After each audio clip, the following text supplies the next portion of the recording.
So LSU is a 2.5-point favorite in Oxford against Ole Miss. And by the way, we've been throwing around that stat with Lane Kiffin's record against teams that win 9 games ultimately. And LSU feels like a team that could win 9 games. Yeah, not good, Lane. So here's what the nerds say, though. The nerds have Ole Miss winning by between 2 and 3. Yes, I've noticed that. I was noticing that myself, and I'm going to go back to what this. I try not to just go gut on these picks. I do like to see what the nerds say and the mathletes say. Like I am into that. I am symbiotic with them. I am simpatico with them. However, I don't know, man. I'm just not really seeing it from Ole Miss. I will say this. LSU secondary is a problem.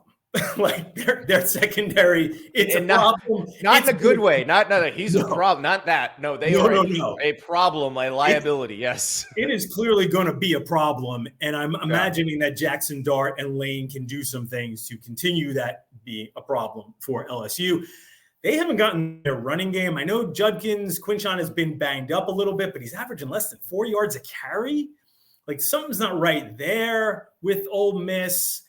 I think high-scoring game, maybe similar to last week's LSU-Arkansas game. But if I only got to cover 2.5 for LSU, I'll take them. I'll take them on the road and go, again, a little more gut than what the math says.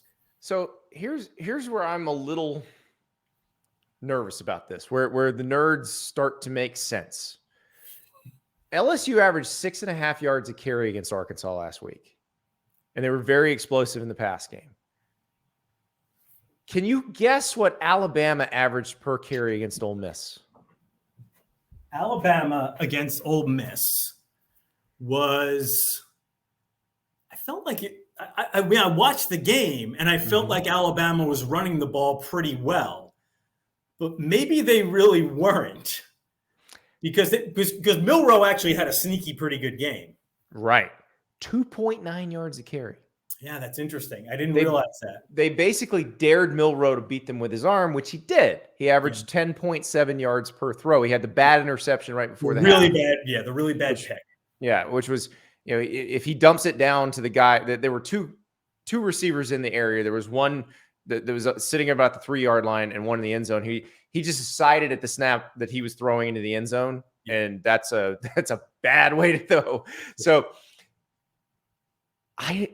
I think Ole Miss might be able to make LSU one-dimensional. Now, that one dimension may be enough.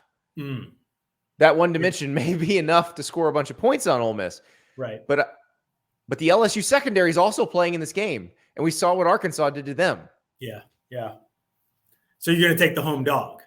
I am going to take Ole Miss. I'm going with the nerds on this one. So I'm going against the nerds in the Kentucky-Florida game. Right. I'm with the nerds here. Now, I will say I have gotten LSU wrong every week except for Florida State. So I may be completely off here. But if LSU loses it, I mean, if we start thinking big picture here, if LSU loses another game, they got 2 losses already. I've said this and written it and said it on my own podcast a couple of times. Like the SEC is giving me this like Pac-12, Big 12 vibe. And what I mean by that is like, these teams are just going to all knock each other off. And you're going to be sitting there at the end of the year with like a bunch of 2 and 3 loss teams, and Georgia. Yeah. But that's assuming Georgia does what Georgia we think is going to do. But like, it does feel like you could have a situation where like the SEC West winner, well, I mean, LSU did this last year, but the SEC West winner loses 2 or 3 games. Like, just think of that, like 2 years or Ralph, Alabama could go 8-0 in SEC play. Yes. Win the West.